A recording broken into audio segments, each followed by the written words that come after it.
Assalamualaikum warahmatullahi wabarakatuh. Jumpa lagi dengan saya Tama dalam Ada Apa Gerangan. Bagaimana kabar kalian? Semoga selalu diberikan kesehatan dan juga rezeki yang cukup.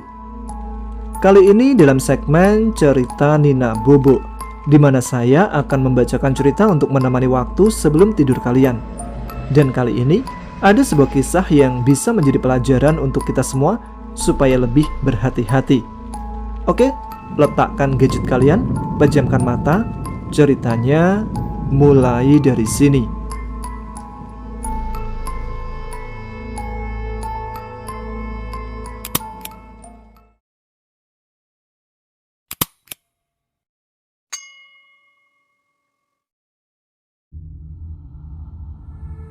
Assalamualaikum warahmatullahi wabarakatuh. Perkenalkan, nama saya Ais Winanda, biasa dipanggil Ais. Waktu itu, tepatnya tahun 2005, saya tinggal di kawasan perkampungan yang berada di kota Medan. Ketika itu, saya masih berusia 7 tahun dan duduk di bangku kelas 2 SD. Setiap pagi, aku berangkat ke sekolah.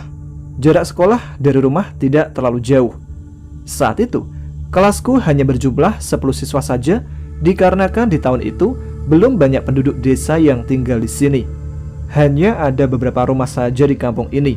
Hanya banyak persawahan dan pohon-pohon jati yang menjulang tinggi pada masa itu. Tidak seperti sekarang yang dipenuhi dengan banyak rumah. Selepas pulang sekolah, seperti anak-anak lainnya, keseharianku hanya bermain saja. Kami biasa bermain di sebuah lapangan yang luas, yang tak jauh dari rumahku. Semua itu kami lakukan hampir sepanjang hari. Dan hingga seketika, waktu itu seingatku hari Kamis malam Jumat, kami kembali berkumpul di lapangan tersebut. Tapi tidak seperti biasanya. Kali ini kami hanya berempat, yang terdiri dari aku, Balung, Roni, dan Jeffrey. Saat itu kami bingung mau memainkan permainan apa. Dan tiba-tiba, "Aha, aku punya ide," kata si Balung. "Apaan tuh?" jawabku. "Bagaimana kalau kita main peta umpet? Soalnya kan kita udah lama nggak main peta umpet." "Boleh juga tuh," jawabku lagi. "Tapi mau main di mana? Di sini kan lapangannya luas. Mau ngumpet di mana?" sahut si Roni. "Bagaimana kalau kita main di halamannya Pak Lukman? Menurutku di sana tempatnya pas untuk main peta umpet," ucap Balung. Setelah semua setuju, berangkatlah kami menuju rumah Pak Lukman. Oh iya, di kampungku Pak Lukman ini bisa dibilang orang yang cukup berada atau kaya, karena rumahnya yang cukup besar dan lantainya pun sudah memakai keramik. Sangat berbeda dengan rumah kami yang hanya beralaskan tanah. Pak Lukman hanya tinggal berdua bersama istrinya. Mereka belum mempunyai seorang anak. Dan yang aku dengar dari mulut orang-orang, katanya Pak Lukman ini bisa menyadarkan orang-orang yang kesurupan, dan bisa juga menyembuhkan orang yang sering diganggu oleh makhluk halus atau ketempelan. Itu sih yang aku dengar dari orang-orang pada masa itu. Singkat cerita, tibalah kami di depan halamannya Pak Lukman. Ternyata di sana sudah ada Nining, Rizka, dan Sari. Mereka adalah teman sekelas kami dan teman yang biasa main di lapangan juga. Mungkin karena sering kami gangguin, jadi mereka pindah main ke sini. "Woi," ucap si Balung. "Apa? Ngapain kalian kesini?" ucap Sari. "Suka-suka kami lah," ucap Balung lagi. Seperti anak-anak perempuan pada umumnya, permainan khas di kampungku, ya apalagi kalau bukan main masak-masakan. Dan tanpa menghiraukan mereka, kami pun memulai permainan kami. Di awal permainan, Roni yang dapat giliran berjaga, hingga kami semua dapat giliran berjaga. Dan karena keseruan bermain, kami semua hingga lupa waktu. Saat itu hari sudah hampir menjelang maghrib. Kala itu giliran aku yang berjaga. Ketika aku sedang menghitung, teman-temanku sedang sibuk mencari tempat persembunyian. Dan tak lama, anak-anak perempuan pun beranjak dari tempatnya dan pada pulang ke rumah masing-masing, dikarenakan hari sudah terlalu sore. Saat itu aku masih menghitung. Tiba-tiba Balung dipanggil oleh ibunya, dan ibunya menyuruhnya untuk segera pulang. Roni pun ikut dengan mereka tanpa memberitahuku. Dikarenakan sudah sepi, Jeffrey pun meninggalkanku sendirian. Dan saat selesai menghitung, aku mencoba mencari mereka. Karena hari sudah hampir memasuki maghrib, aku agak sulit menemukan mereka. Aku berkeliling dan melihat anak-anak perempuan masih berada di tempatnya. Aku pun bertanya ke mereka, kalian kok nggak pulang? Iya, sebentar lagi, jawab Sari. Di sini aku agak aneh melihat tingkah mereka, karena mereka berbicara tanpa menoleh sedikit pun ke arahku. Dan aku pun bertanya lagi kepada mereka, kalian ada lihat orang ini nggak? Oh, tadi aku melihat Balung bersembunyi di bawah kursi di depan teras rumah Pak Lukman, jawab si Sari. Lagi-lagi mereka sama sekali tidak menoleh ke arahku. Oh iya deh, aku ke sana, jawabku lagi. Baru 10 langkah aku berjalan, tiba-tiba perasaanku mulai bercampur aduk dan bulu kuduku mulai meremang. Dan tanpa sengaja aku menoleh ke arah belakang. Aku pun terkejut karena ketika melihat anak-anak perempuan sudah tidak ada di tempatnya. Kok cepet banget hilangnya? Perasaan barusan aku berjalan baru 10 langkah, tapi kok udah ngilang aja, ucapku dalam hati. Tanpa memperdulikannya, aku pun terus berjalan hingga aku pun sampai di depan teras rumah Pak Lukman. Ternyata benar, si Balung ada di bawah bangku, tapi posisinya sedang membelakangiku. Dia berbaring di bawah kursi sambil menghadap ke tembok. Aku berencana untuk mengagetkannya. Dan ketika aku mengagetkannya, malah aku seperti orang kebingungan. Balung tidak terkejut dan tidak bergerak sama sekali. Tiba-tiba, kepala si Balung berputar 180 derajat. Aku pun terkejut ketika melihat kedua bola mata si Balung hitam semua dan mengeluarkan darah. Seketika badan ini tidak bisa digerakkan sama sekali, seperti ada yang menahan.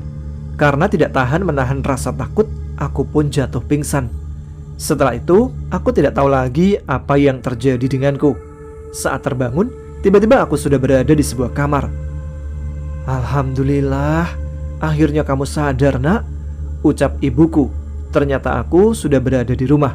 Saat itu kepalaku masih sedikit pusing, dan aku menjerit sekencang-kencangnya saat melihat di sekelilingku dipenuhi dengan makhluk-makhluk halus dengan wajah-wajah yang menyeramkan. Astagfirullah, sadar nak, kamu kenapa nak? Ucap ibuku yang kelihatan panik. Aku pun terus menjerit dan meronta-ronta ketakutan. Seketika ibuku pun segera memanggil ayahku. Ketika melihat keadaanku, ayahku langsung bergegas bersiap-siap untuk pergi ke rumah Ustadz Imam untuk meminta pertolongan. Saat itu jam setengah 9 malam. Saat ayahku mau keluar, tiba-tiba ada yang mengetuk pintu rumahku. Dan setelah dibuka, ternyata yang mengetuk barusan adalah Pak Lukman. Assalamualaikum, ucap Pak Lukman. Waalaikumsalam. Pak Lukman, ada apa ya Pak malam-malam kemari? Ucap ayahku. Tadi sore saya sempat mendengar dari mulut warga kalau si Ais pingsan di rumah saya ya Pak, ucap Pak Lukman. Iya Pak, jawab ayahku. Saat itu aku sedang melempar makhluk-makhluk yang menggangguku dengan semua benda-benda yang berada di dekatku. Terdengar suara benturan yang sangat keras. Suara apa itu Pak? Ucap Pak Lukman. Itu si Ais seperti habis melihat setan Pak, menjerit-jerit gak jelas. Semua benda habis dilemparnya. Ini saya mau bergegas ke rumah Ustadz Imam, mau minta pertolongan beliau, ucap ayahku. Oh, tidak usah Pak, biar saya saja yang menanganinya, ucap Pak Lukman. Ya sudah Pak, tapi Bapak gak keberatan kan? Ucap ayahku lagi. Tidak kok Pak. Di sini Pak Lukman meminta yang lain untuk menunggu di luar, biar dia saja yang masuk ke kamarku. Setelah masuk ke kamarku, ia pun membaca sebuah mantra yang aku sendiri pun tidak tahu mantra apa yang dibacanya. Dan tidak butuh waktu lama, setelah mendengar mantra itu, tiba-tiba pandanganku perlahan-lahan mulai gelap. Akhirnya aku pun jatuh pingsan lagi. Pak Lukman pun keluar dari kamarku dan langsung disambut oleh ibuku. Bagaimana keadaan anak saya Pak? Ucap ibu sambil menangis. Tenang Bu, ini saya kasih sebuah kalung jimat. Semuanya akan baik-baik saja. Asal jika nanti Ais sadar, jangan lupa ibu berikan kalung ini kepadanya untuk dipakai ya, agar terhindar dari makhluk-makhluk yang mengganggunya saat ini. Baik Pak, ucap ibuku. Ibuku sangat berterima kasih kepada Pak Lukman. Dan tidak lupa, ibu juga memberikan sebuah amplop kepada Pak Lukman sebagai tanda terima kasih. Dan setelah itu, Pak Lukman pun pamit. 2 jam kemudian aku tersadar. Di sampingku sudah ada ibuku yang menemaniku selama aku pingsan. Setelah tahu aku sudah sadar, ibuku langsung menyuruhku untuk menggunakan kalung jimat yang diberikan oleh Pak Lukman. Setelah menggunakan kalung tersebut, bukannya sembuh, malah keadaanku lebih parah dari sebelumnya. Bahkan seperti ada yang berbisik di telingaku. Makhluk itu mengatakan, "Ikutlah denganku." Mendengar bisikan itu, aku pun semakin ketakutan. "Pergi, pergi!" ucapku mengusir makhluk-makhluk tersebut. Saat itu, keadaanku sangat memprihatinkan, sudah seperti orang gila. Ibuku pun kembali panik dan langsung membaca doa yang ia bisa. Setelah mendengar ayat Al-Quran yang dibacakan oleh ibuku, bukannya tenang, aku malah kembali menjerit kesakitan. Kepala ini rasanya seperti mau pecah. Karena keadaanku yang semakin parah, ayahku langsung bergegas pergi ke rumah Ustadz Imam. Dan karena berjalan kaki, mungkin butuh setengah jam untuk sampai ke rumah Ustadz Imam. Aku masih merintih kesakitan. Setelah 1 jam berlalu, sampailah ayahku dan Pak Ustadz Imam bersama 2 orang rekannya. Saat itu juga, aku langsung dibacakan ayat-ayat suci Al-Quran oleh Ustadz Imam dan diikuti oleh kedua rekannya. Aku kembali kesakitan dan tiba-tiba, "Kalian jangan ikut campur dengan urusanku. Anak ini akan aku bawa untuk menjadi budakku." Suara yang berat tiba-tiba keluar dari mulutku. Ternyata ragaku sudah dirasuki oleh makhluk penunggu jimat itu. "Kami datang ke sini tidak ada maksud mengganggumu. Tapi jangan kau bawa anak yang tidak berdosa ini. Kembalilah ke alammu. Di sini bukan tempatmu. Dan jangan pernah kembali merasuki raga anak ini," ucap Ustadz Imam menimpali perkataan makhluk itu. "Berani-beraninya kau memerintah aku. Jangan berani kau menghalangiku. Jika kau berani, akan kubunuh kau," ucap makhluk itu lagi. Seketika, Ustadz Imam langsung membaca ayat kursi untuk mengusir makhluk itu. Aku pun kembali menjerit kesakitan dan tidak lama, tubuhku pun ambruk dan aku pun akhirnya kembali sadar. Setelah membuka mata, aku terheran-heran kenapa ada banyak orang di kamarku. "Bu." "Iya nak, alhamdulillah kamu sudah sadar," ucap ibuku. "Memang aku kenapa, Bu?" "Gak apa-apa nak. Sudah, kamu tidur ya nak. Hari sudah malam, besok kamu kan sekolah," ucap ibu lagi. Setelah aku tertidur, Ustadz Imam pamit. Sebelum pamit, ia sempat mengatakan hal yang sangat mengejutkan. "Bu, Pak, nanti setelah ini coba Bapak ambil kalung yang dipakai anak Bapak dan langsung bakar kalung tersebut. Sebelum dibakar, baca bismillah 3 kali dan sholawat Nabi 7 kali. Langsung bakar kalung itu ya Pak. Insya Allah anak Bapak tidak akan diganggu makhluk penunggu jimat itu lagi. Sepertinya ada yang berniat ingin menumbalkan anak Bapak pada makhluk gaib untuk memperkuat ilmu hitam Pak," ucap Pak Ustadz. Dan Ustadz pun bertanya lagi, "Dari mana Ais mendapatkan kalung tersebut Pak?" "Tadi diberikan oleh Pak Lukman Pak," ucap ayahku. Astagfirullah, kok tega ya Pak? Pak Lukman berbuat hal seperti itu. Ya sudah Pak, Bu, saya pamit. Assalamualaikum. Waalaikumsalam. Ini Pak, saya ada sedikit rezeki untuk Bapak, kata ibuku sambil memberikan sebuah amplop. Tapi di sini Pak Ustadz malah mengembalikan dan menyuruh ibuku untuk menyimpan saja, dikarenakan saat itu kami termasuk keluarga yang kurang mampu. Tidak lama Pak Ustadz Imam pun pamit. Malam itu aku tertidur dengan pulas karena kelelahan. Keesokan harinya, aku pun terbangun dan ingin pergi mandi untuk pergi ke sekolah. Saat keluar kamar, ibu tidak ada di rumah. Aku mencari ibu ke belakang rumah. Ternyata hari sudah siang dan aku tidak dibangunkan oleh ibuku. Dan di belakang, aku melihat ibuku sedang membakar sesuatu. Ketika aku bertanya, ibuku tidak menjawab dan menyuruhku untuk makan. Sebelum makan, aku pergi mandi lebih dahulu. Saat ibuku selesai membakar kalung itu, ibuku segera masuk ke dalam rumah.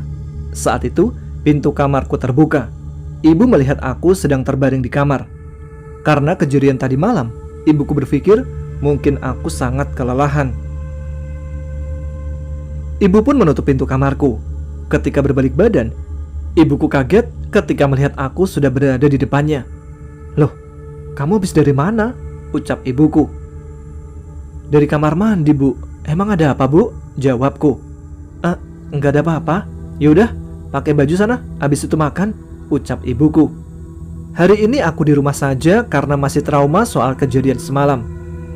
Singkat cerita, beberapa minggu berlalu, saat masuk ke sekolah, kami kedatangan murid baru yaitu Fahri.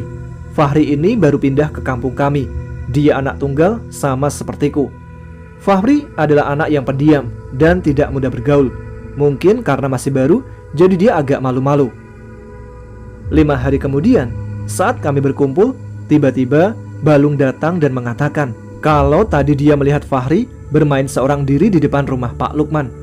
Mendengar hal itu, kami berniat untuk menyusul Fahri karena kami tidak mau kalau hal yang sama akan terjadi kepadanya.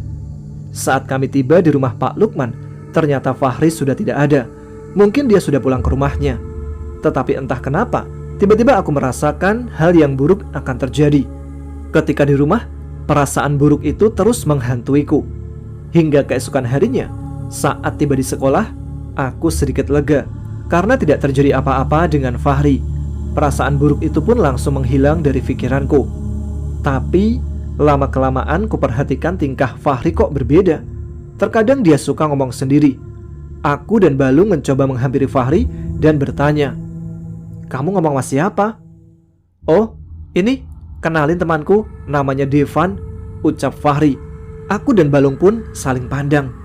"Udah gak waras ini anak," ucap Balung. Aku langsung menyenggol Balung untuk diam.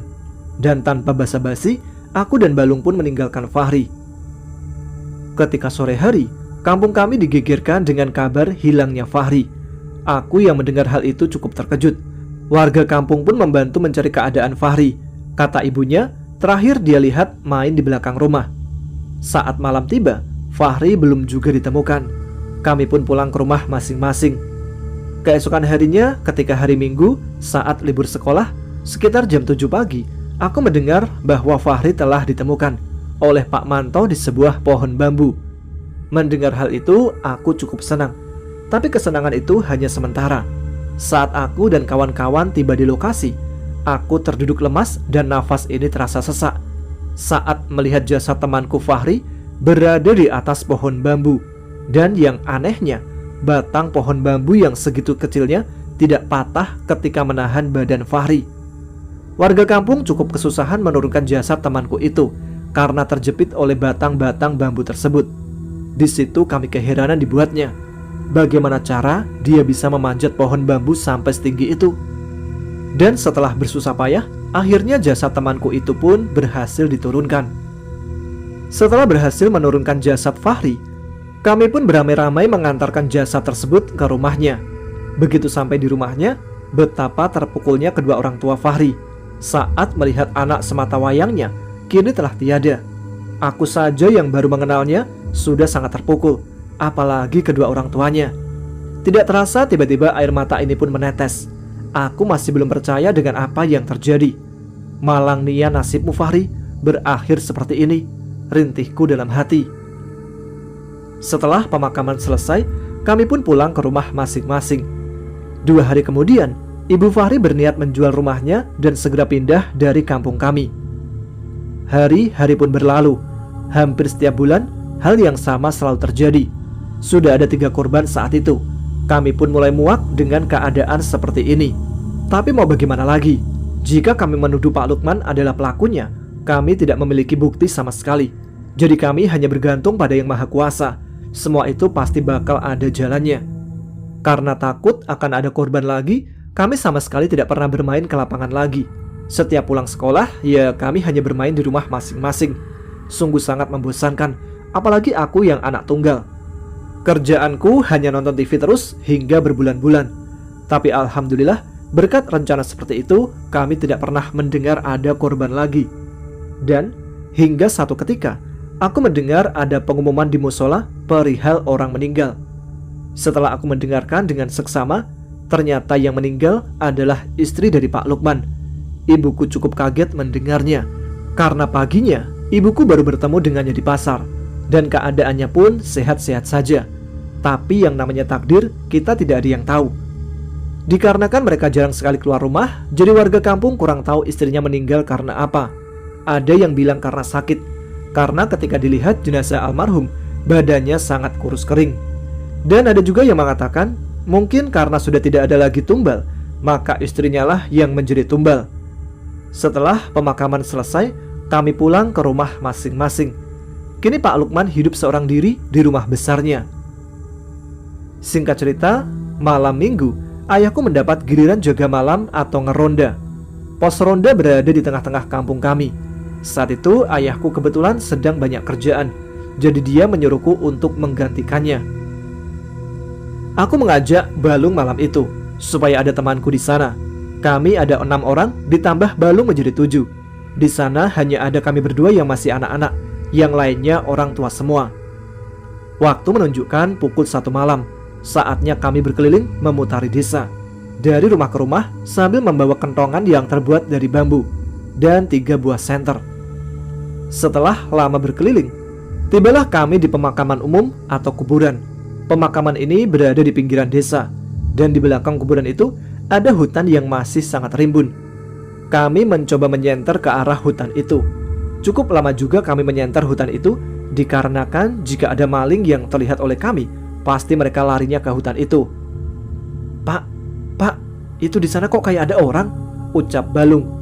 "Di mana?" tanya Pak Iwan. "Itu Pak, di tengah-tengah kuburan," ucap Balung lagi. Saat Pak Iwan menyorotkan senternya, ternyata betul ada seseorang di sana yang membuat bulu kuduku meremang. Kalau aku hanya berdua dengan Balung, mungkin aku sudah lari. Tapi karena ramai, ya aku pura-pura sok berani. Pertama, kami pikir itu tadi adalah setan.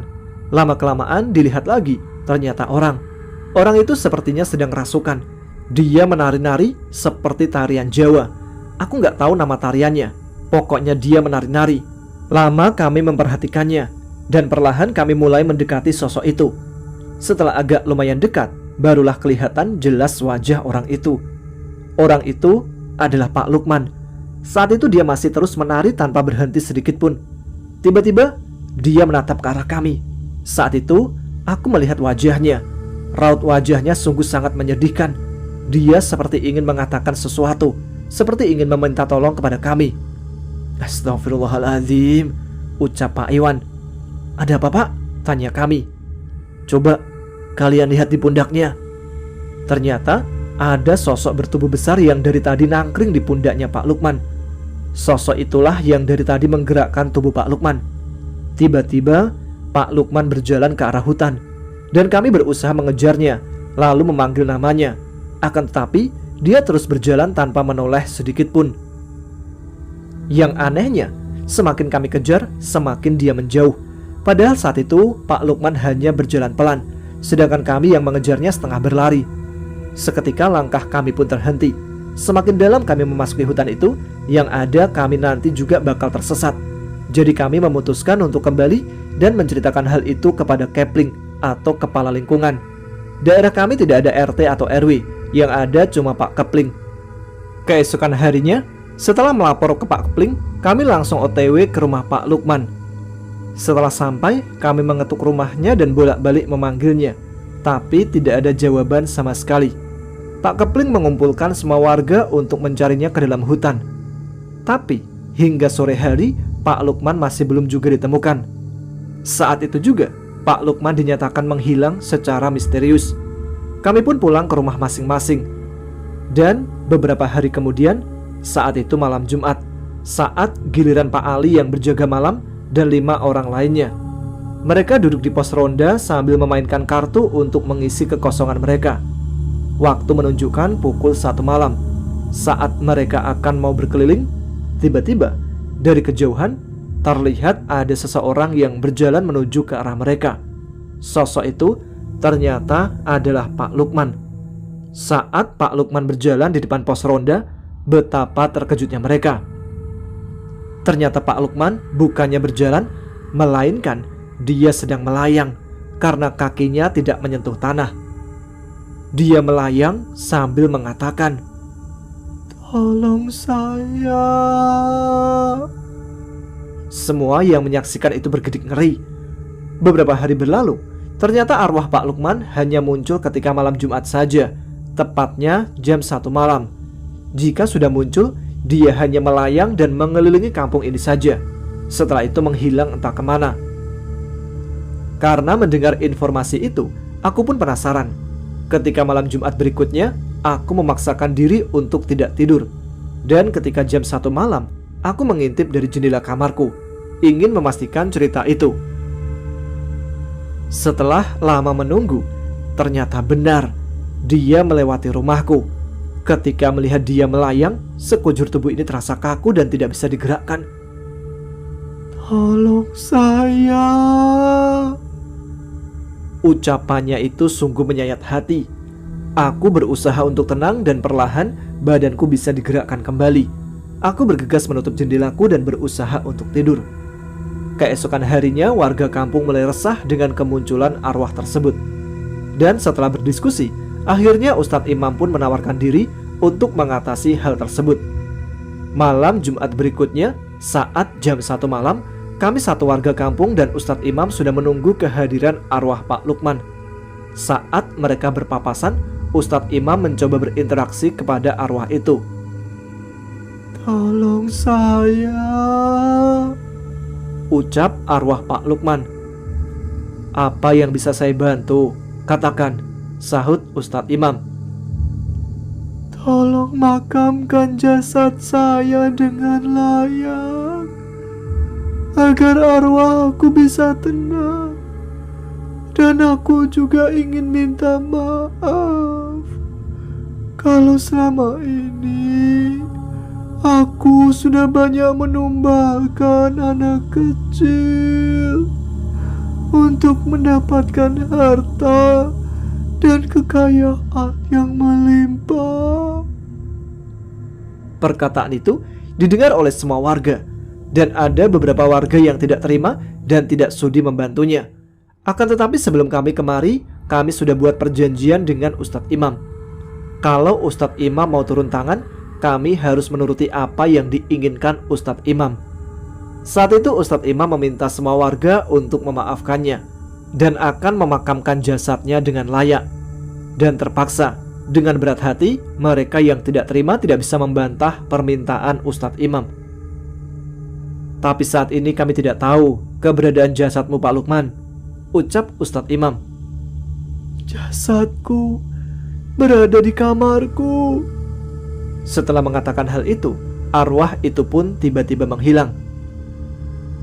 Keesokan harinya, beberapa warga berkumpul di rumah Pak Lukman.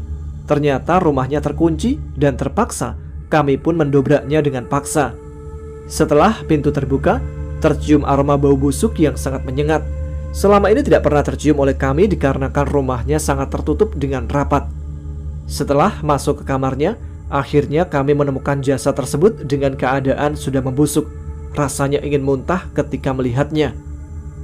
Singkat cerita, jasad tersebut sudah dimakamkan dengan layak.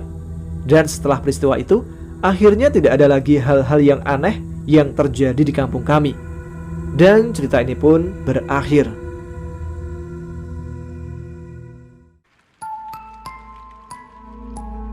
Demikian cerita mistis yang pernah terjadi kepada Bang Ais pada tahun 2005 silam. Semoga bisa menghibur dan mengisi waktu sebelum tidur kalian. Bagi yang punya pengalaman serupa bisa ditulis di kolom komentar, atau kalau mau dibacakan bisa dikirimkan ke email yang ada di deskripsi. Terima kasih untuk teman-teman sekalian yang menyimak, semoga bisa tidur lebih nyenyak. Yang masih melek, tuliskan komen, tunjukkan eksistensi kalian. Saya Tama pamit, selamat malam, selamat beristirahat. Wassalamualaikum warahmatullahi wabarakatuh.